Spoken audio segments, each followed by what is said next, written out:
Aristotle is an educator with more than 20 years experience working with learners from preschool to postgraduate levels. At 30, he was a principal of an international school in Jakarta and subsequently a consultant to a group of schools in the region, helping in the setup of school curricula, systems, and policies. He has also conducted he had also conducted teacher and parent development workshops and seminars in Singapore, India, and the United States. Aristotle completed his master's in education at National Institute of Education, Nanyang Technological University, Singapore, specializing in curriculum, teaching, and learning, and was awarded the ASCD Gold Medal and also the ASCD Book Prize for his research project on character education in 2013. He was also awarded the NTU PhD scholarship in 2015. He recently submitted his doctoral thesis with the University of Auckland. Currently, Aristotle works with teachers and parents on various pedagogical areas such as positive discipline, mathematics, conceptual understanding and development, and character education. He is a proponent of the inclusion of worldview studies as a part of the school and teacher education curriculum and is an ardent advocate of the pursuit of meaning and purpose in education. He is particularly interested in research in the field of character education and worldview and advocates for a holistic approach to character education, wherein character is embedded within the school culture as well as in each individual subject. He has presented and published in various local, regional, and international conferences and journals. A former journalist with CNA Singapore and IT Asia in Hong Kong. He is at times involved in producing documentaries and other media-related projects. He is also the founder of Spiriton Renaissance International, an enterprise aimed at cultivating the human spirit and fostering a culture of service and introspection through a synthesis of science and spiritual paradigms. So without any further delay, we proceed to our most awaited talk on worldview and the curriculum. So I request our speaker and I request the audience to please join your hands together as we invite our speaker.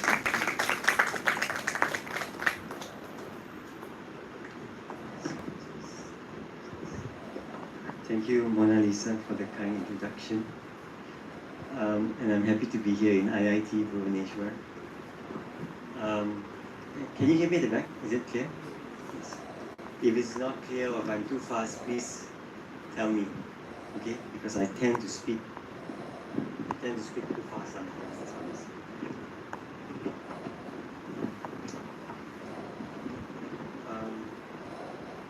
If you don't mind, I'd just like to start with a short invocation.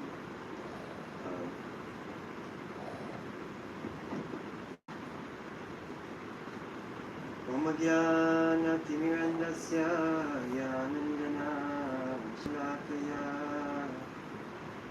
Chakshunmilitam Yena Tasmai Sri Gurave Namah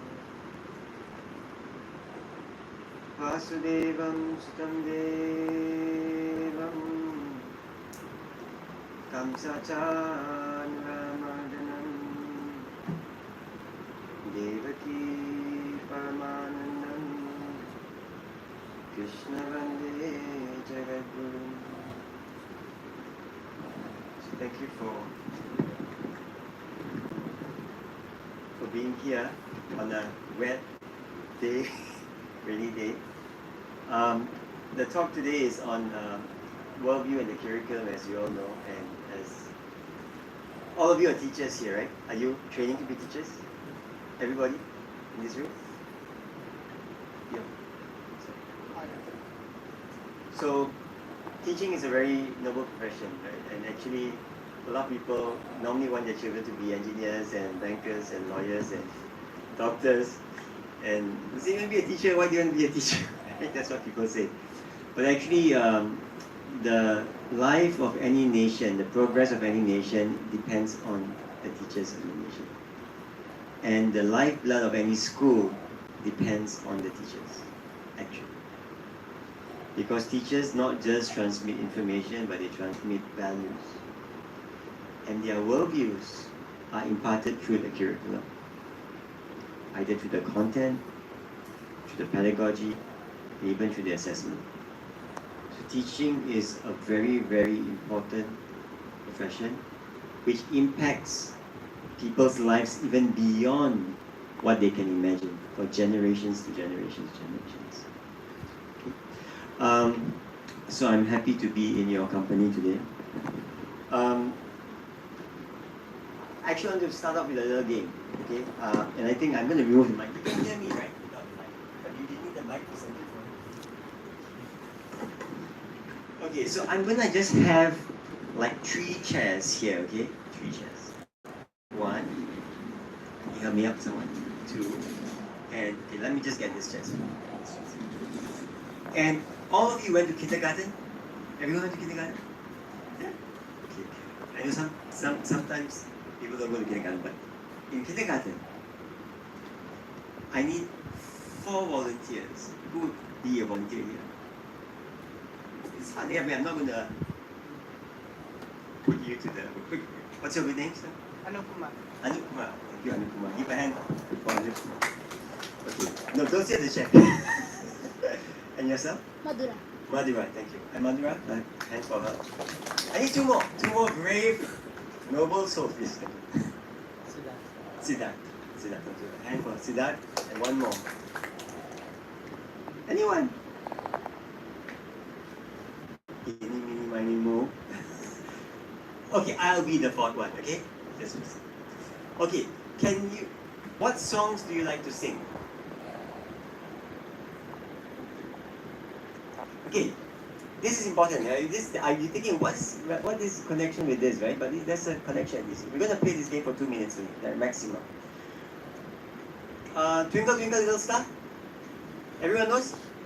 Okay, let's hear it. Twinkle, twinkle, little star, how I wonder what you are. It's not a singing class, right? But it's okay. Okay?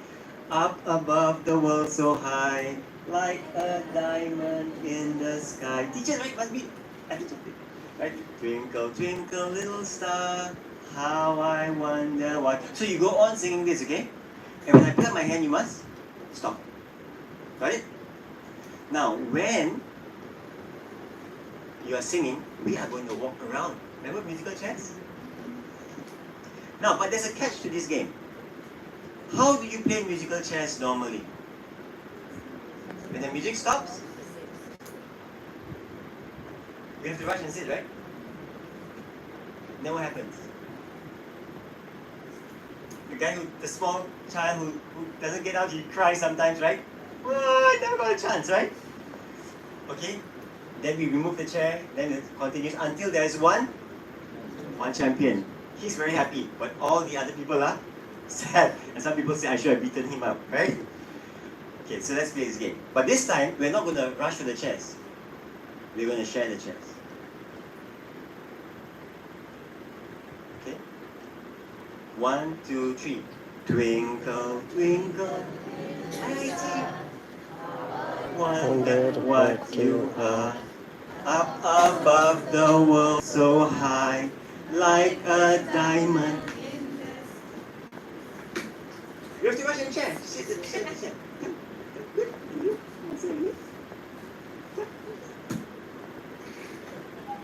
Anyone's crying? Okay, good. Now we remove the chair and we continue. Twinkle, twinkle, little star, how I wonder what you are. Up above the world so high, like a...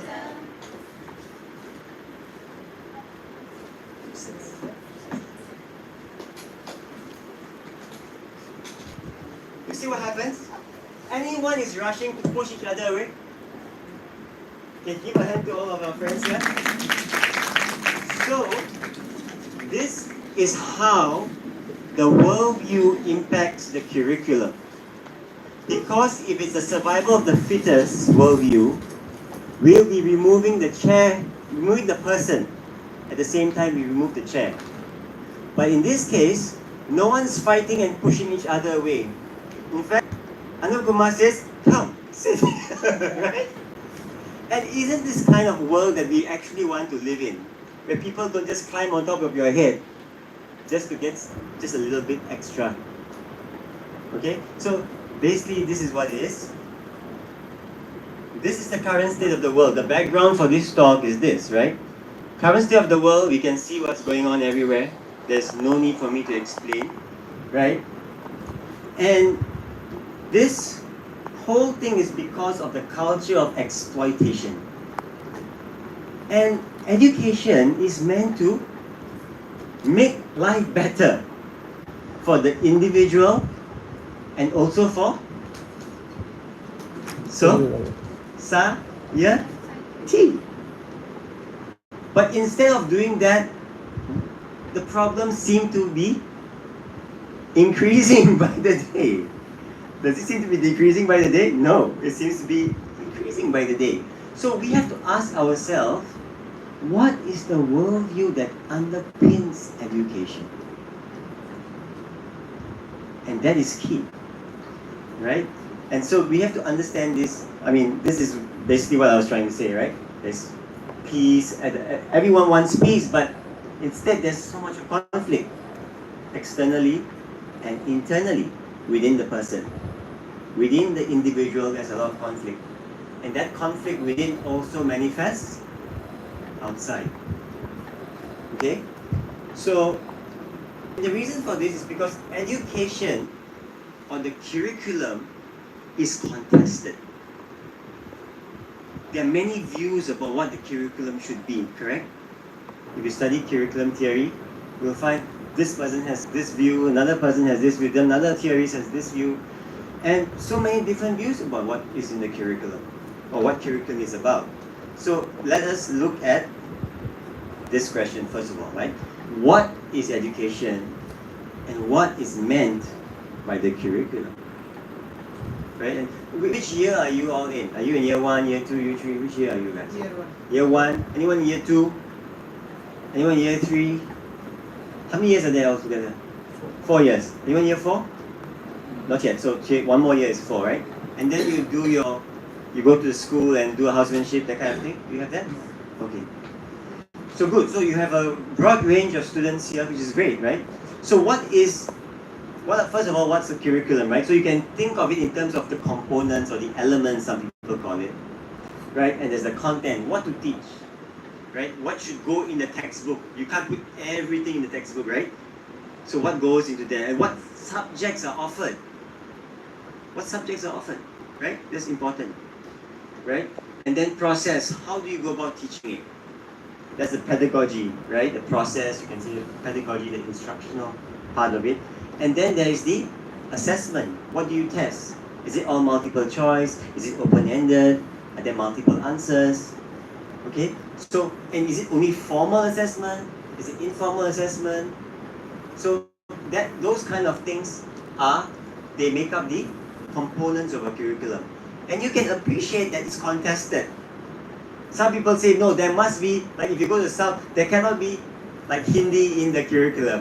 It must be only Tamil, for instance. Or in some other place, they say, no, I want Arabic to be in the curriculum. Another place, they say, no, I want to teach theology in the curriculum. Right? So different people have different ideas of what the content should be. And they fight about it. So can you imagine what happens? Right? So content is not just what to teach, but how much of it to teach. Right? Some people like to put, like in kindergarten, they cover everything in the kindergarten curriculum. I went to see one school somewhere in Indonesia, actually India, in Bombay, and they had kindergarten to count up to thousands and 10,000. I'm thinking, they have no idea what is 1,000. You say I got 1,000 apples. They can't imagine what is 1,000 apples, right? But they are counting to 1,000 or 10,000, and they don't have the slightest clue. But they put it in the curriculum, and then they impress the parents. Look, your child can count up to 10,000 or 100,000. But does it have any meaning? It's just a good marketing thing for education. So that's a sad thing. Education has become such a bad business that people are trying to make so much money out of education that they don't care about what really matters to the child. And that's the danger. okay, of what education is. And to whom to teach? Some people say, no girls allowed to come to school in the past, right? And then they have different segregations. Only the rich can enjoy a better curriculum. If you cannot pay, you cannot come to our school. So for whom is this curriculum?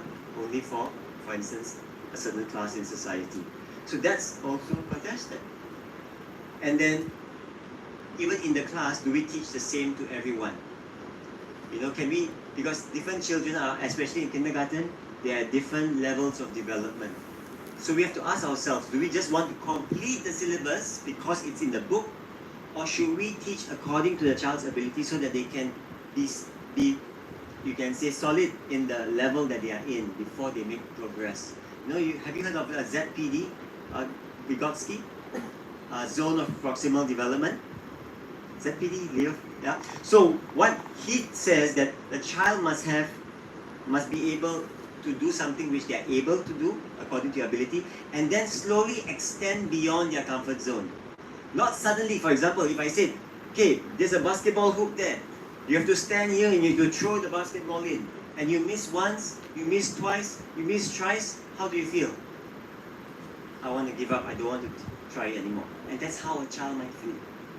So we should give a low hoop so that the child can make some success. Once the child experiences success, move the hoop back, move the hoop higher. So that's what it means. Does everyone get the same content all the time? Okay, pedagogy, how do we teach, right? What methods do we use? Is it the same method for all students? You better listen to what I'm saying. Right? Some teachers say that, right? But some children, maybe they're hard of hearing, right? They can't hear properly then. Better listen. What is it? So what's the point, right? So, but of course, different types of learning, right? Visual learners, auditory learners, kinesthetic learners, right? Different types of learners. So we have to be aware of these things. Now, then whole class or small group, individual. So these are what you call different people have different ideas about.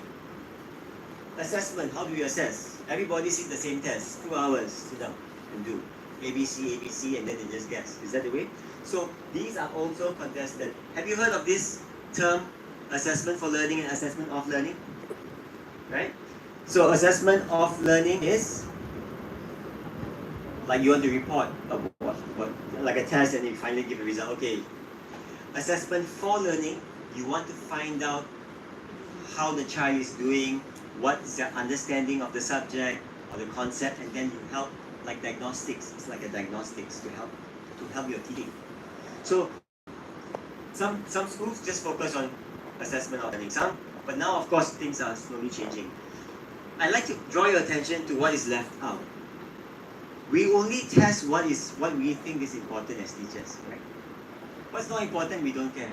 Like moral values, do you have any tests for moral education? No, right? So in Singapore, sometimes they don't even teach, they don't even have a class. So if they are behind in maths or behind in science or English, what they do? They use the moral education period to teach your English and maths and catch up with the syllabus. So because they say it's not tested, so why do we bother? And the students also think it's not tested, why should I care? You see how it impacts, and there's contestation about this too. Okay, so this is the content. So we only talk about the content and the pedagogy and assessment, and that's already contested. What about different dimensions? Have you heard of Eisner? Eisner talks about different dimensions of education, of the curriculum. Explicit curriculum is what's there in your syllabus where everyone can see. Explicit, right? So everyone knows. When someone joins the school, join your IIT, you say, okay, this is your syllabus, these are the modules, these are explicit. Right? But implicit, I'll give you a simple example of implicit. If you have 20 periods of English in a week, and only 1 period of Oriya, it means that you give more importance to English and less to Oriya. So that's an implicit curriculum. If you put the subject at the end of the day after lunch, where everyone is sleepy. That means it's okay if they cannot pay attention, you know. But the teacher is struggling. Everyone is sleeping during the class, right? So it shows, it sends a message to the student. Actually, a subtle message that is not so important. Okay? And the routines also that you have in the classroom, what you do, especially in the kindergarten, that sends a message about how it is. Okay? In the now curriculum is interesting. Now curriculum means it's not there. You exclude it completely. Why is it left out? If it's purposely left out, then it's an implicit curriculum. But if it's not purposely, that means they just forgot about it, it's not intentional, then it is a null curriculum. So sometimes we have to think, what is left out? As teachers, when we are looking at the syllabus for the school, let's say you are in a leadership position, head of department, right? We have to ask, what are we leaving out? What should be included actually, but it's not included? Then you can be aware of the null curriculum, right? And notice, this is an iceberg. So the explicit curriculum is just a small part of the whole curriculum. The implicit is actually the major portion of it. Are you okay with me? Are you following? Am I too fast? Good? Please tell me. Okay. Now, is this new to you, or is it you're familiar with this, right? Especially those in year 3, you should be familiar with this. Now, there's a levels of curriculum, because what you have in the classroom, pragmatic and the classroom curriculum, which is your textbook and your resources that you have, and of course the lesson plans that you use, and then the instructions that how you go about your teaching. Sometimes you make your own charts, all these things. But what has a strong influence on it is your policy curriculum from the government or from the Department of Education. They decide a lot of things, and that influences what is the program that you are doing, how the textbooks are designed, and also how you teach in the classroom, right? But more importantly is the social curriculum, the whole country or the world. What is expected of people? The expectations of people, what's the norm? That has a strong bearing also on what the government decides, and also then what goes on in the books, what goes on in the classroom. Because the teacher is part of society. The teacher has those influences on them. Okay, so what I'm trying to say is we have to be aware that the curriculum is not just you got a syllabus, you have a lesson plan, and you do. There's a lot of things going on behind the scenes, like in a movie. Behind the scenes, we don't know what's going on, right? But this shows you, gives you the background as to the many things behind the scenes. Okay, I'm going to go through that. How many of you have heard of the curriculum orientations? 5 curriculum orientations. Okay, this is you can say the general, you can say culture of what is trying to be achieved through the curriculum, through the syllabus and everything else, pedagogy, etc. So this 5 has an impact on what is the aim of the curriculum, and the content, pedagogy, and assessment, what we talked about. Okay, and I'll just run through quickly because we don't have time to discuss all of this. I just want to give you an idea so that you can actually think about it and read up more about it if you want to. Okay? So, academic rationalism is you're trying to collect the whole body of knowledge. Whatever was learned in the past, you want to pass it to the next generation completely. Nothing can be removed. So you test everything from A to Z, and if there's something more than Z, if you want to invent, you test more than everything else to the letter. You don't want to miss everything. So it's always cramped with so much of information and a lot of memorization. That's generally what academic rationalism is about. Okay? You can see, right? So, a very didactic in the approach. Teacher just telling and the student just say, okay, all of you just write down notes and just memorize and regurgitate everything that comes out. Okay? examination is just testing of that. And most education systems, correct? In India is like that. In Singapore is like that also. But slowly trying to move away from it. It's very hard, but slowly we're moving away, trying to move away from it. Oops, I don't know what I'm doing. Okay, now. Next one is humanism or learner-centeredness. So the idea is focusing on the child, right? You know, having a child-centered education, right? You're always focusing on the child. And the extreme case is everything is just for the child. Have you heard of Rudolf Steiner? Rudolf Steiner is Austrian, German kind of guy. And his system is that don't have any testing, nothing from the child, from kindergarten. They just explore. Finland is like that. You know, Finland's education system is interesting because from year 1 up to year 15 years old, they have no exams. No exams at all. And so the child just explores whatever they want, and then finally, I think 15 or something, they start to go into what they want to do. But Rudolf Steiner is really very interesting.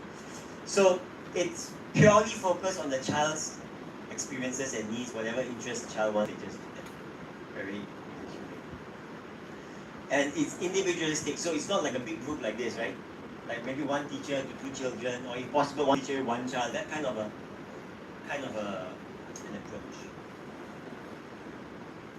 Now, then social reconstruction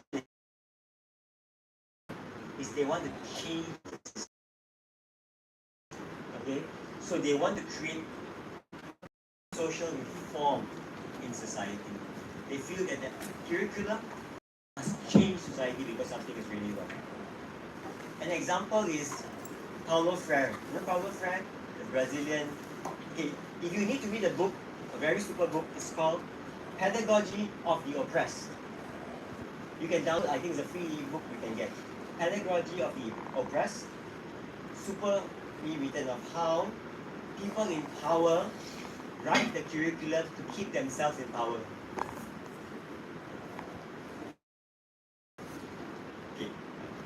It's a good book, but he was exiled from Brazil because of that. And he had to go to the United States, and then he was in Harvard, he was a lecturer there, and then finally he went back to Brazil, and he became a minister there of education or something after the dictatorship. But Pedagogy of Oppressed, very good book. But don't take it too hard, because then people will say you're a communist, then you're in trouble. But he actually is just trying to show how people use the curriculum to oppress others. And he's saying the tool is the oppressed must learn the language of the oppressor to free himself. And he talks about the idea of the mass consciousness of the teacher must play a part to help the student to develop that. But it's very hard because the teacher is part of the oppressor in a sense. So it's interesting book to read. Social reconstructionist, and then cognitive process. They say it doesn't matter what subject. Most important is your logical thinking skills. So their focus is just to test the thinking skills. It doesn't matter what the content is, the actual like themes and topics. It's just about testing your skills, concepts. So this is the focus of cognitive processes. So you can see that these, I missed one more, which is called social efficiency actually.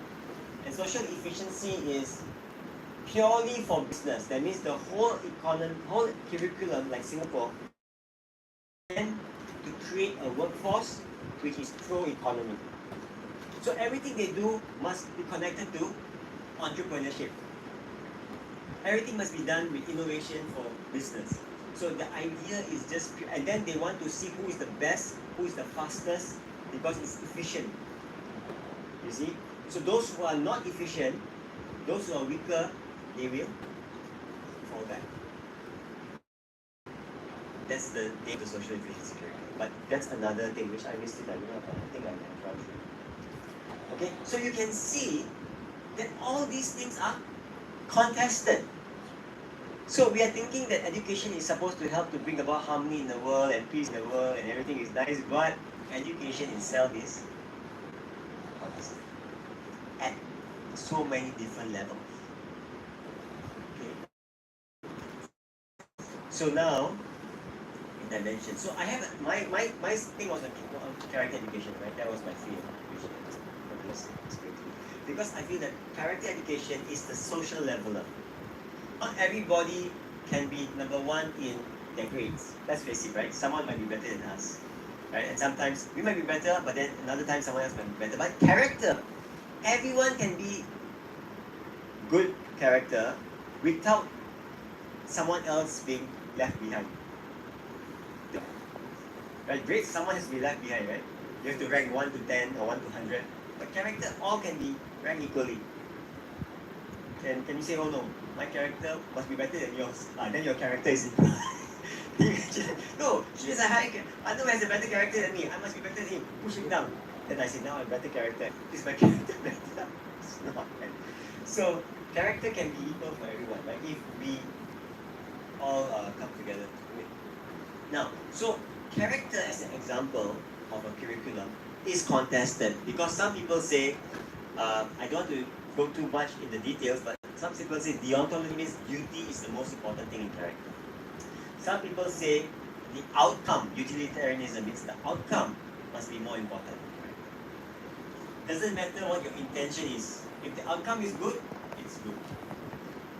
Virtue ethics means the person must have good intentions. The outcome might be wrong, but the intention is more important. The personality is the person himself must be good. So these are sometimes in conflict with each other, and different people are different theories, different schools are actually arguing, and so they have different types of character program.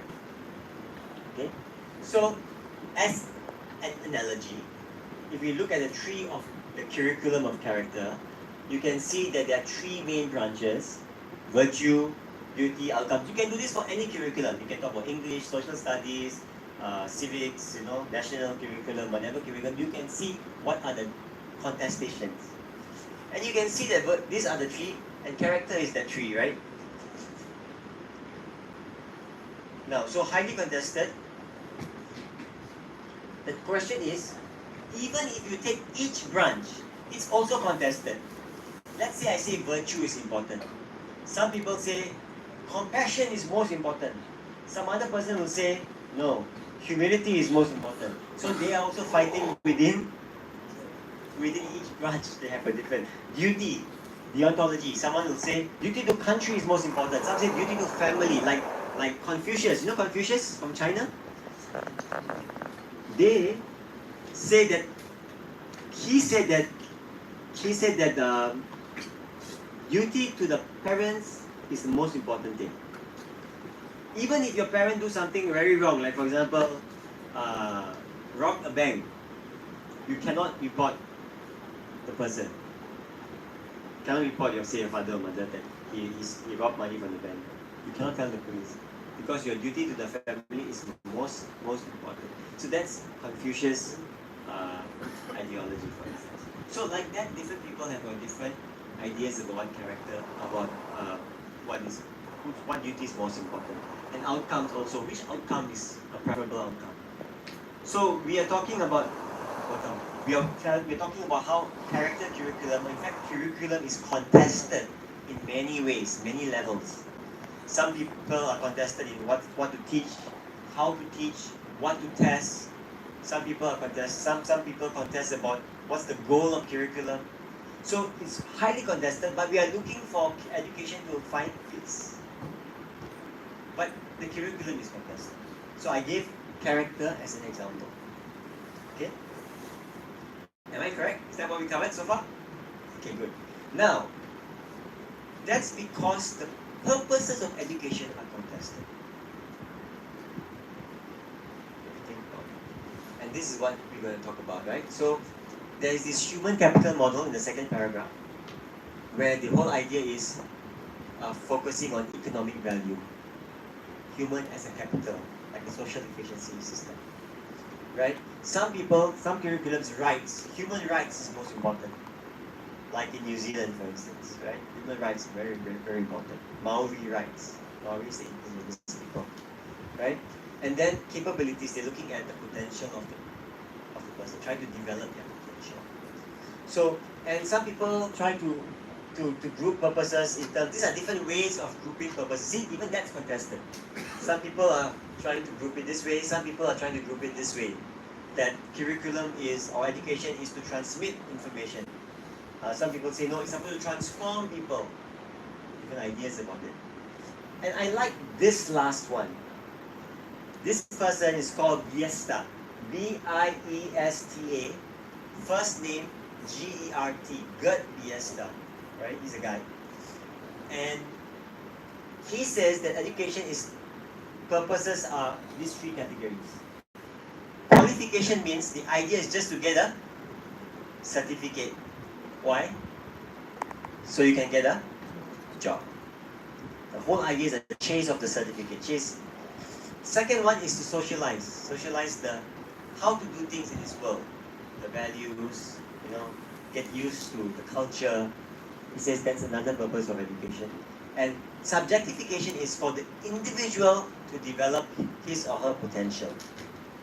So he classified it in these three different ways. And I like it because at the heart of the contestation, which I'm going to share with you, is the individual and society.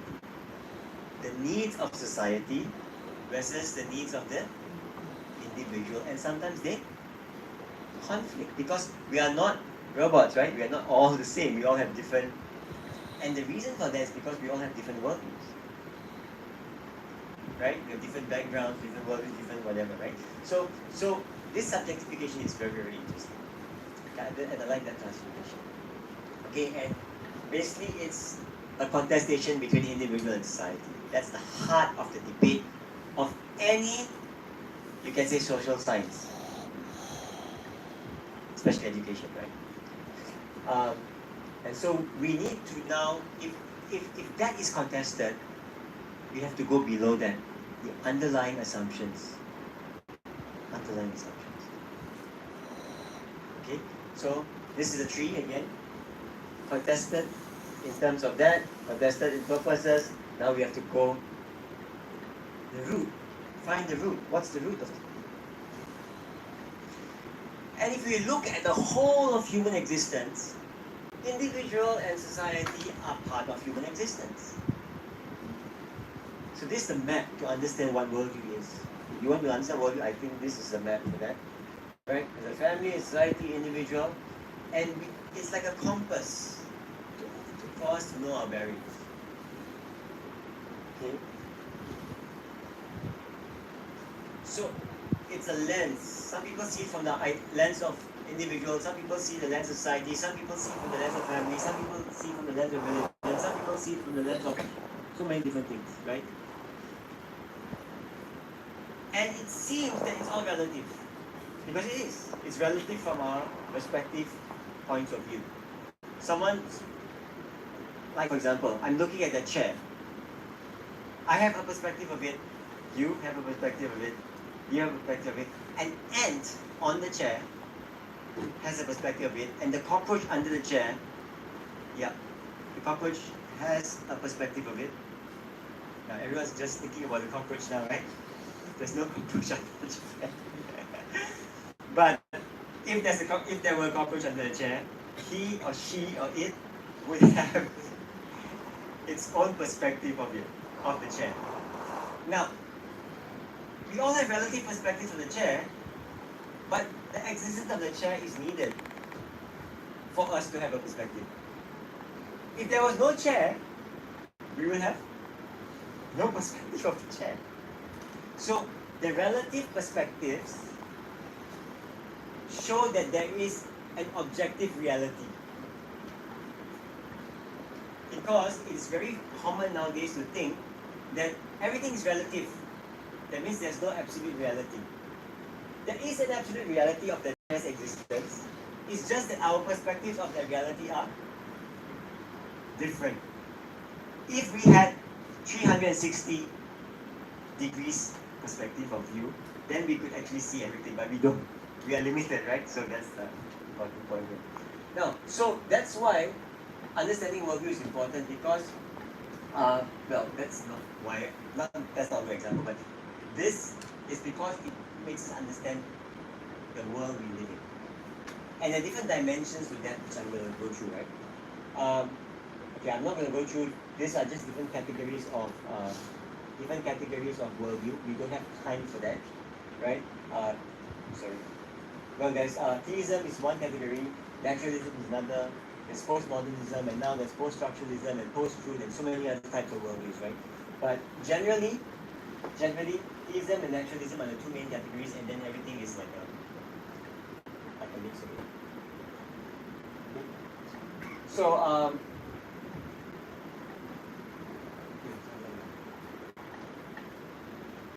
okay, so why understanding worldview is important, especially for us teachers, right? First of all, it gives us a foundational understanding of the different perspectives. We read different theories, we have to understand where they come from.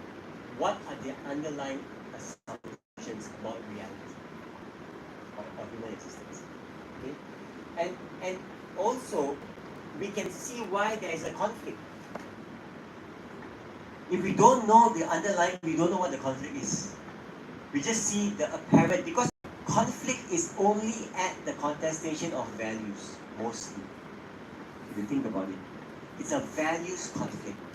And values is just one dimension of human existence. Okay?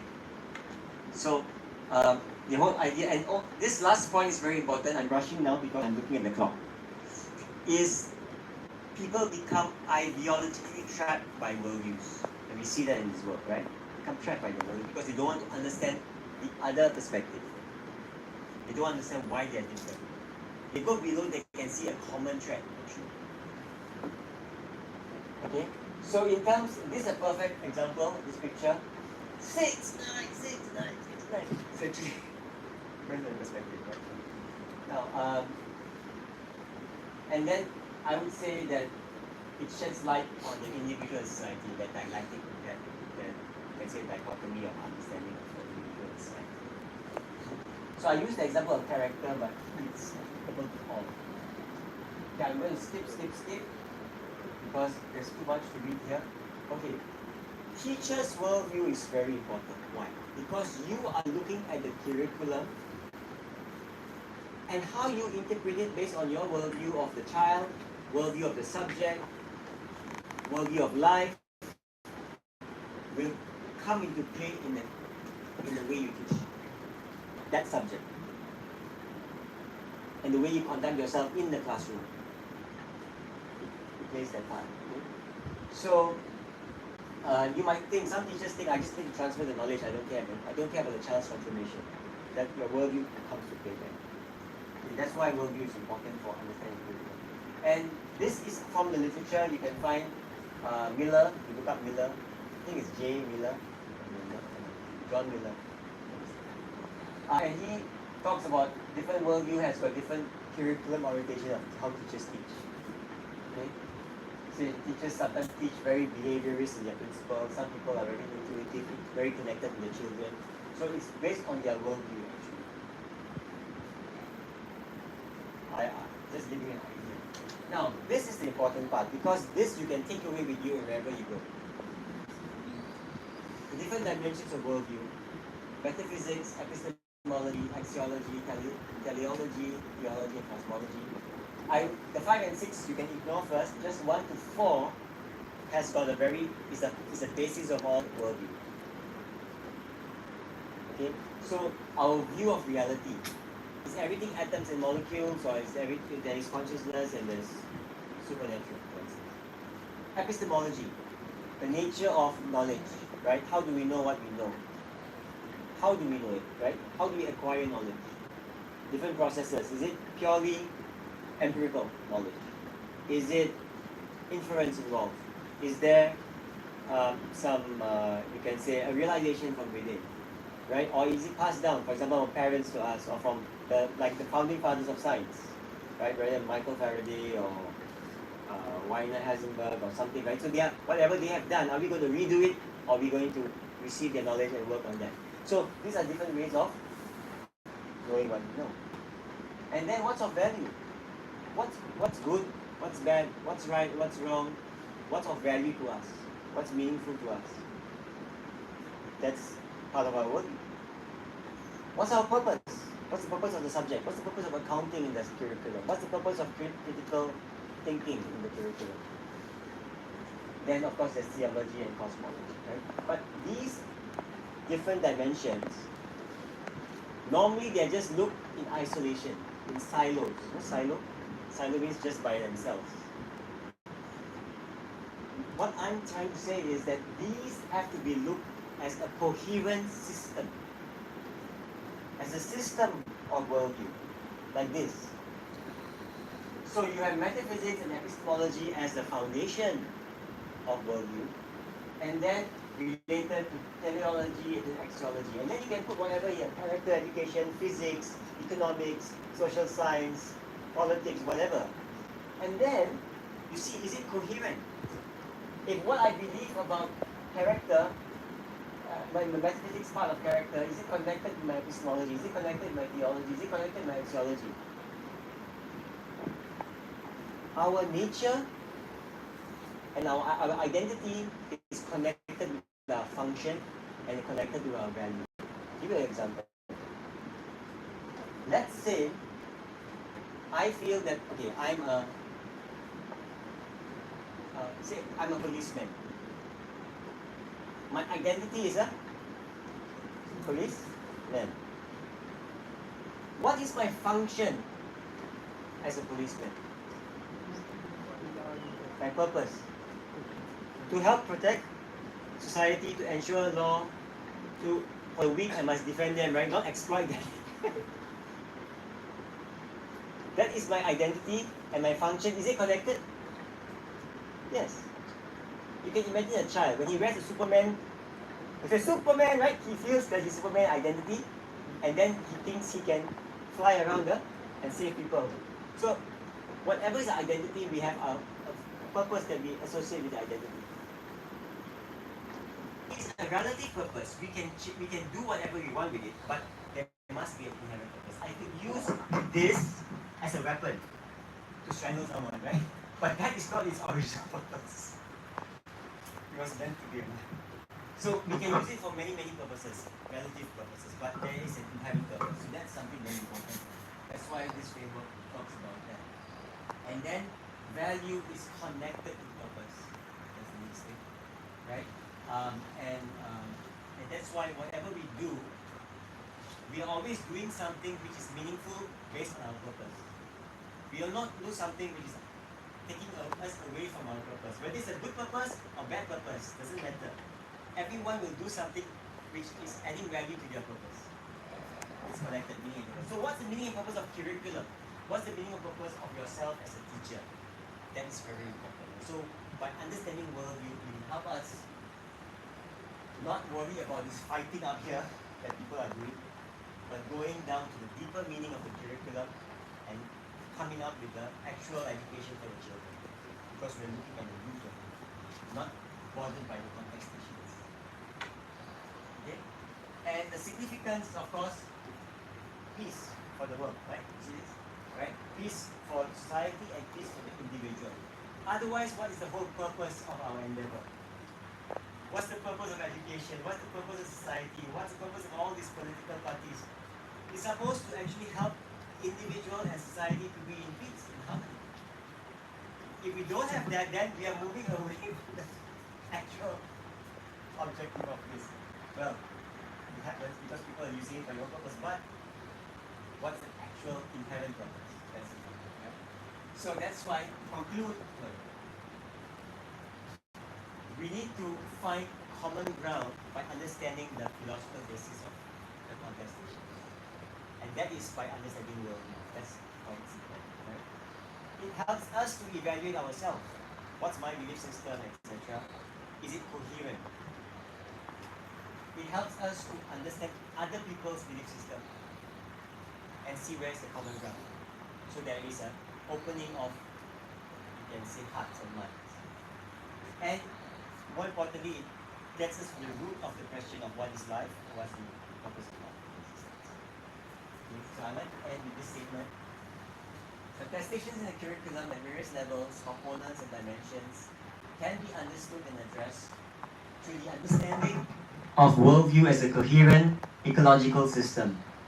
The meaning and purpose of the curriculum ought to cohere with the meaning and purpose of education, and ultimately the meaning and purpose of life and existence. I'd like to leave you with this quote. The distinction between the electron and the spiriton is the electron has no consciousness, but the spiriton has consciousness. And consciousness is a principle that fundamentally transcends not only physics and chemistry, but also the mechanistic principles of living beings. And this is our final quote. It's dedicated to His Divine Grace A.C. Bhaktivinoda Swami Prabhupada, who is the founder of Acharya of the Bhaktivedanta Institute. And he says that human intellect is developed for advancement of learning in art, science, philosophy, chemistry, physics, psychology, economics, etc. By culture of such knowledge, human society can attain perfection of life. This perfection of life culminates in realization of supreme Krishna. Thank you so much for your time.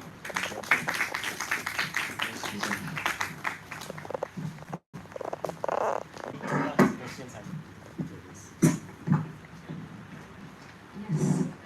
Thank you so much, sir, for such a clear, crisp, and for making us go through all the analogies in a very clear manner. Now, with your permission, we are open to questions.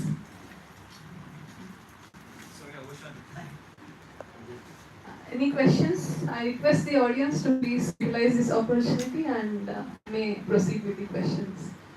Okay, before the audience asks questions, with your permission, sir, I have a couple of questions. You may please. So I have a natural question. What is the proportion or percentage as per you is ideal? Like we have discussed about utilitarianism, etc. So if we talk in terms of proportion, how do you describe that? I think it's a very good question. It's my first time someone asked me this question about the proportion. The question, I'm going to address the assumptions of the question. Proportion itself is a, you can say, mechanistic worldview, because you're looking in terms of quantifiable. And something which is not quantifiable, when we try to quantify it, it becomes an anomaly. It doesn't really, I would say anomaly, it becomes a contradiction. It doesn't fit. So, there are some things which cannot be quantified. It depends on the situation a lot of times, but it has to be a coherence, you can say a coherence of all three factors. So the virtue, like for example, wanting to be compassionate, believing the importance of compassion and trying to be compassionate, and the, you can say the duty to be compassionate to others is important. See, I have a duty of care and compassion to whoever I meet. So as a person, not me, I'm not giving me as an example, okay, I'm just giving that example. The person has the virtue of compassion and has a duty of being compassionate to someone else. And the outcome is a compassionate outcome. So there's no proportion, it is holistic, it is all inclusive.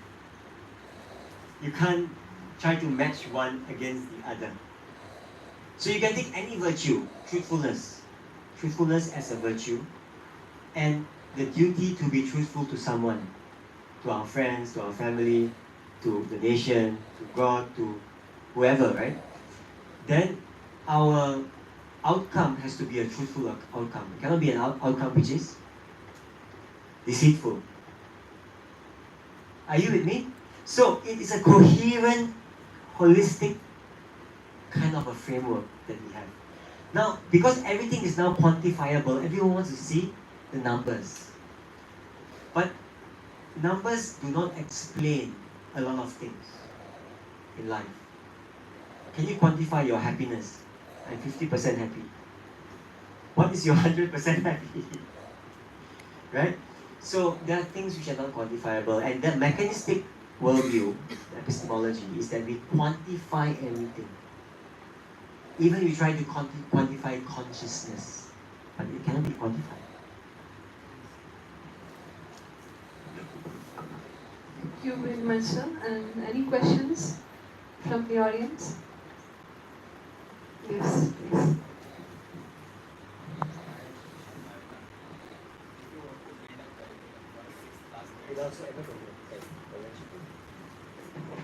If you want to build a curriculum for a 6th class grade student, how many subjects will you include? What will be the syllabus? And will the curriculum means how much will be the activity part? How much will be this book teaching part? So it's completely your choice. So what you will do to build a curriculum for 6th class grade? Do we have another 6 months now to sit down here to discuss? Then we can do it.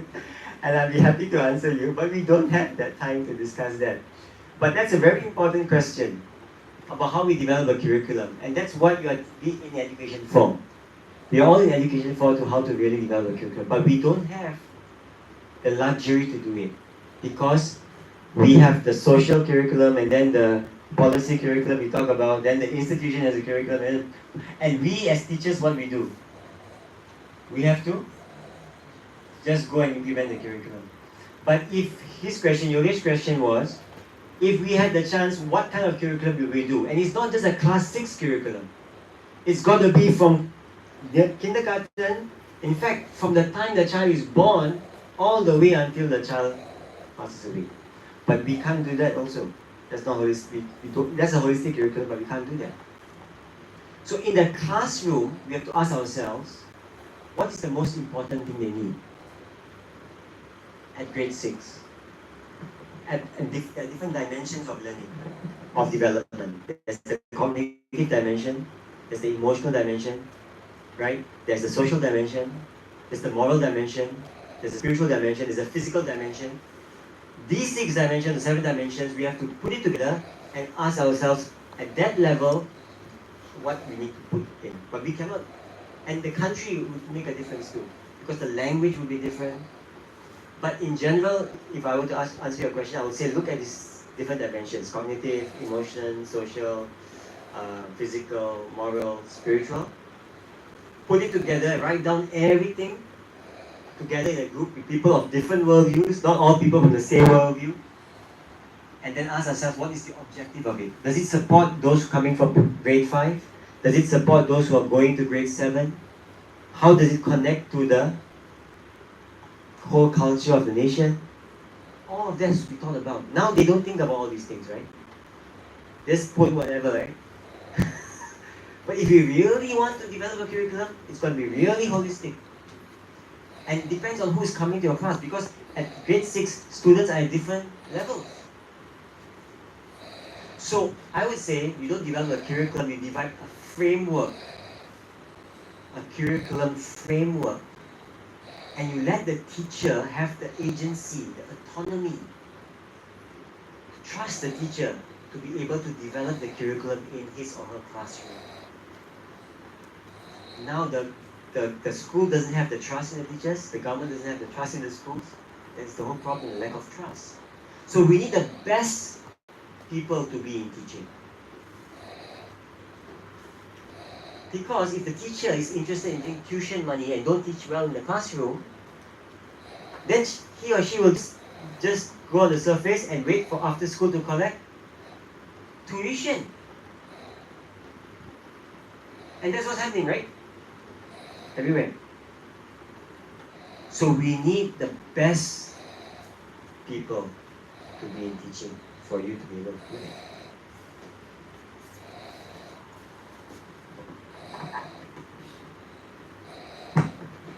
We have one last question, sir. As we have discussed so much about curriculum, could you nomenclate or point out any one curriculum which, as per you, is right now fitting or matching, or anything which you would consider as ideal at this moment? I mean, I haven't looked at all of the curriculum in the world, so I wouldn't be able to tell you which curriculum is the best. I would think that it depends on the teacher, right? The teacher in the classroom has to be true to himself or herself. The purpose of the role of the teacher in the classroom. And the teacher wants to have the best interest of the student. Teacher wants the student to be better than him or her. And any teacher who's a real teacher will be very proud that their students have surpassed them beyond their expectations and beyond them. If the teacher is interested in keeping the student under them all the time, and keeping them down, then you can't do that. So there's no curriculum, because curriculum is not dead in stone. Curriculum is a living curriculum, and that life comes from the teacher, because the teacher is imparting not knowledge but values and everything else embedded within the curriculum. And that is why you cannot say there's a perfect curriculum, because it's the teacher that can make it a perfect curriculum. It's not the curriculum by itself, because there's so many other contestations. We see that. So they are contested. So what is the best? The teacher, the honest teacher, truthful teacher, who is competent, can produce the best curriculum for his or her group of students in that particular class. So everyone can be have the best curriculum for that class based on the teacher. Because the teacher knows the student, knows the curriculum, and knows how to apply the curriculum based on the goals of life. That is very important. You can look up this term, I think you must have heard it, pedagogical content knowledge, PCK. Right? Schulman, right? Is it Schulman? What's his name? I forgot his name. The guy who came up with it. Anyhow, pedagogical, PCK, right, for short. Pedagogical content knowledge. He just talks about how the teacher is able to connect the curriculum to the level of the child and not just dump the curriculum into a child. Right? And for every child is different, and every subject is different. Every level is different also. But more importantly, he never talks about how it connects to life. But I'm saying that you should connect it to life also. The real life experiences of the child, the real goals of life, and then it becomes a good curriculum. I hope that helps. I haven't studied all the curriculum yet. Thank you, sir. Any questions?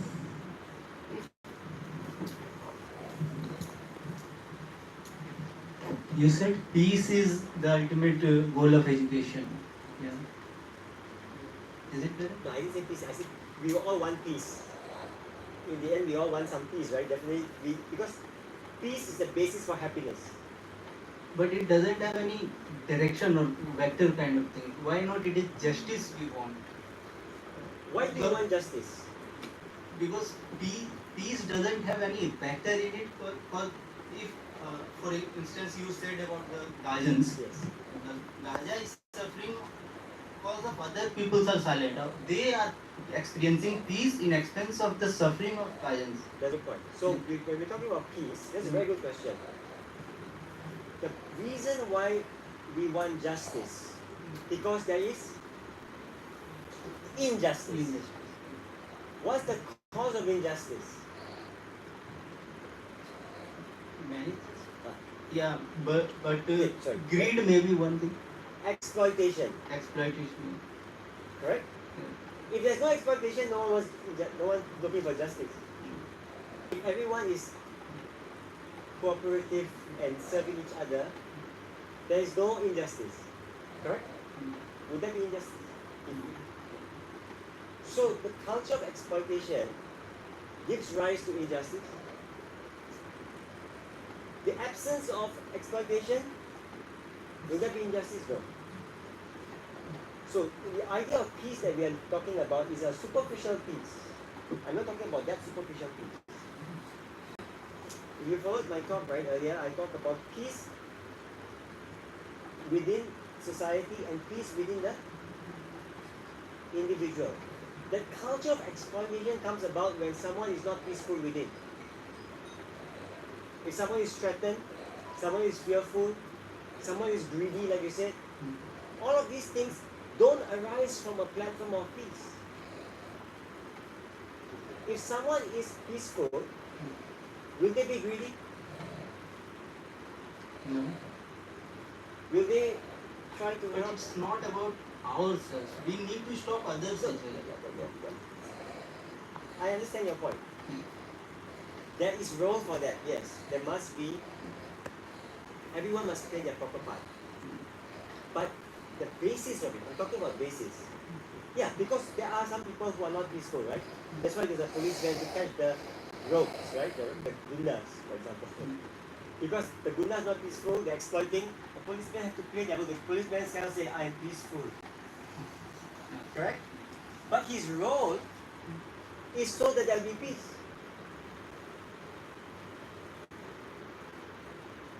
Correct? Peace is the basis, but the reason why there's no peace is because within ourselves there's no peace. So the people who are doing the exploitation, they don't have that peace. And why do they get that? Because they have, their worldviews are such that cause this exploitation.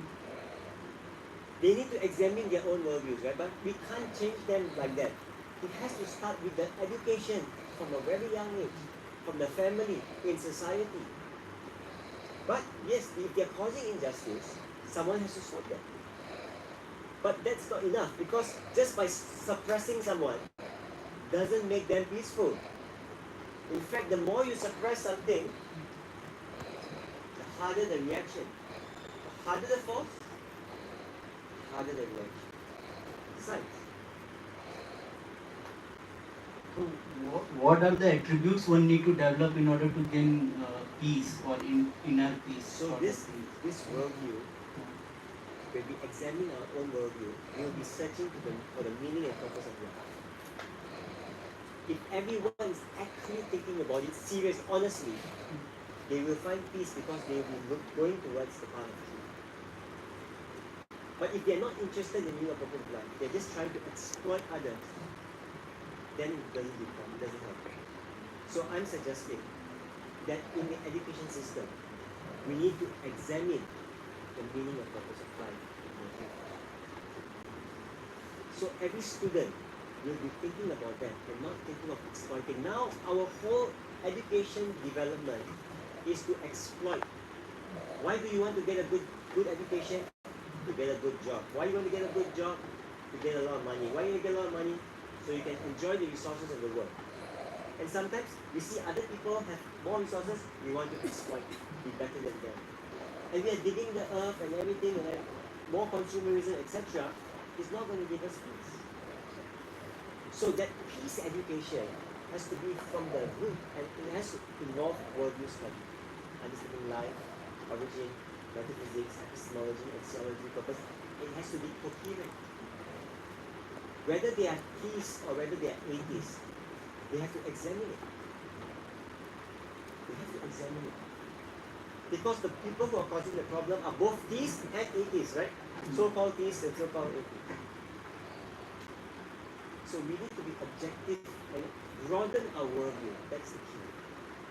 Now we are limited to our own worldview. That's the problem. We don't want to understand the other. There's no culture of understanding. Culture of mistrust is there. Culture of fear. Culture of exploitation is there. That is the sad thing. And you're right, I understand there's injustice everywhere. But as teachers, what is your role? You cannot be going and suppressing the gundas, right? You have to do your part by educating them.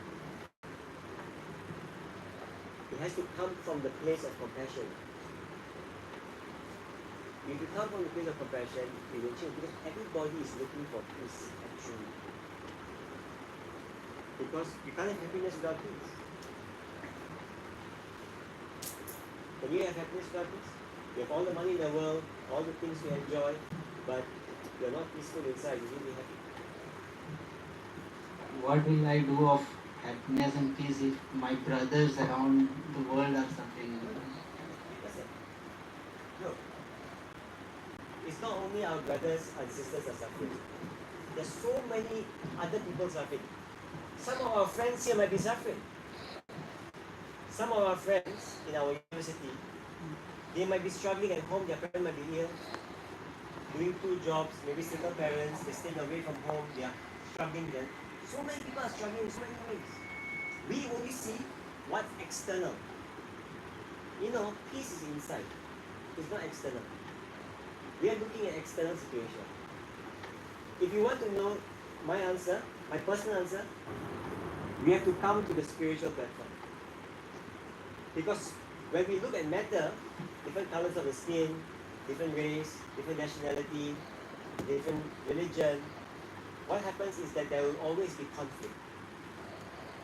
But when we come to a spiritual platform, then everyone is equal. Everyone is actually equal in brotherhood.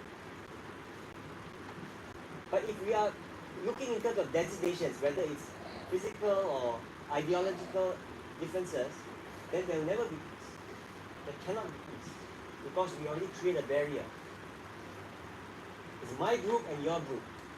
My group and your group. Once we do that, the Bible says, Mamaka Pandavas Chariva, he says, right? My sons and the sons of Pandu. He already created a group with us. Once he created a group, there cannot be peace. There is separation. You must say everybody is brothers. Because the people who are oppressing and the people who are oppressed don't think that everybody is brothers or sisters, there will not be peace. You must see everybody as brothers and sisters. Not only one group as brothers, one group as sisters. Or one group as separate from the other. All are brothers and sisters. Even in the Vedic system, even the animals and the plants and all the insects are brothers and sisters. So there's no exploitation of any living being. That's the platform of peace if you really want the truth. Thank you. It's a brilliant question. I appreciate it. Because there's so much injustice in the world. I appreciate the question. Any further questions, please? Yes.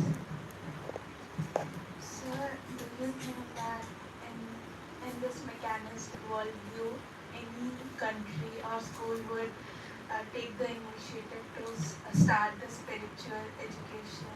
That's a good question. Look at North Korea. What do you think? Well, North Korea, they won't. Because a mechanistic worldview is based on the culture of exploitation. So then, as a teacher, we would be only implementing what the curriculum is doing. It's very hard. But you can do it scientifically. You don't have to talk about religion, but you can have spiritual concepts in a scientific manner. You see, if you teach art, I'll give you an example. It's a very good question. If you teach art, you know in kindergarten, you get the children to make flowers, paper flowers, cut. Get everyone to make the flowers and say, now let's make a small garden. Put all their flowers there. Everyone's very happy, right? Oh, such a nice garden, we all made it together. Then come and just step over the garden and pull it out. How would everyone feel? Children will feel, so how would you feel, right, if the real garden in the world just come and destroy the flowers? Person who made it would feel not so nice, right? So choose, you don't have to say that, but they will think, when they go out to the garden, how they should treat the flowers, not just destroy everything. So you, through your curriculum, you can connect it. Like probability. All familiar with probability? What's probability of 1? Means certainty, right? Certain. So what's probability of 1 in our life? Someone said it. Certainly, all of us would have to did that. Then they can think about spirituality. So what's our purpose? But we can say everything has a purpose here, right? Spectacles, share, all that. They ask, what is your purpose here? That will get them to think about spirituality. You don't have to tell them spirituality. You don't have to say you must do this or do this. But once you develop the spirit of inquiry, the child will be always seeking the answers. It's always about lighting the fire, not trying to feel the pain. as a teacher, we're always asking questions so they think about it and keep these questions in their heart for life. That is the mark of a teacher. Not giving them the answers, giving them questions that they will take with them for life. You can do that in any career, mechanistic or non-mechanistic. That's why I say teachers are the most important. Teacher is the most important in any society, any school, any country. Get the best teachers, and the whole society will flourish, and there will be really peace.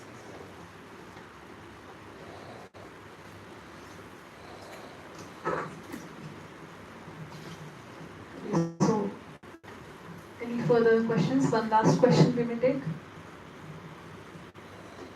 Okay. Thank you, sir. Thank you very much.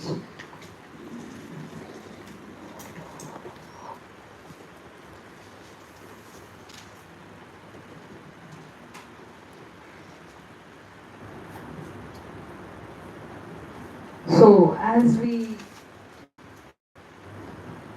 come to the end of the session and had a very beautiful, thought-provoking discussion, this session presented by Jigyasa, Science Consciousness and Inner Quest Group of IIT Bhubaneswar, we would like to update you about few of our future events. If you would like to attend further events, you are welcome. We have a session on the science of mind and mental well-being on 9th August and 10th August from 5 p.m. to 7 p.m. in the community center. The speakers are Shri Varun Agarwal, alumnus of IIT Kanpur, and Shri Vasudev Rao, alumnus of IIT Kanpur. So I am pretty sure that you will enjoy that session. The title of the session, Science of Mind for Mental Well-being. You will receive an email regarding the same. And we are also having Awakening Sunday series. Every Sunday, you must have received an email the last Saturday regarding a session on life comes from life, right? So similarly, we all have sessions every Sunday. So the next session will be on God, intelligent design and fine tuning. The next Sunday, that is on 3rd of August. It will be in the Lalitagiri around 6 p.m. And regarding the same as well, you will receive the email. And if you wish to be an integral part of Jigyasa, not just witnessing the activities, but also playing vital role in organizing the activities, we have book reading sessions, we have different cultural events, and we have scientific and spiritual talks. So you are welcome to Jigyasa. Inductions of Jigyasa will be held soon. And again, the same will be informed to you through email. So please be updated. And we also have an Instagram page of Jigyasa. You can just type Jigyasa Club IIT BBS, Jigyasa _ Club IIT BBS. You will get the information. We'll share this information to everyone who have registered in the email. We'll pass this information. And every Saturday, we have a weekly program in Bhaktivedanta Institute, which is just 500 meters from here. There are many activities, many scientific and spiritual talks, which as just now the talks happened, there will be much scientific and spiritual touch in the talks, so you are welcome for that. And yes, so the recent most upcoming event and the most awaited event is on 9th and 10th of August. Once again, I'm just reminding, and I hope to see you all there. And finally, yes, so, and we hope that this session will add value to all the student teachers, the present students who will be the future teachers. So without any delay, we may conclude the session with a group photo. So I request all the audience and the speaker to please come over here, and we may have a group photo.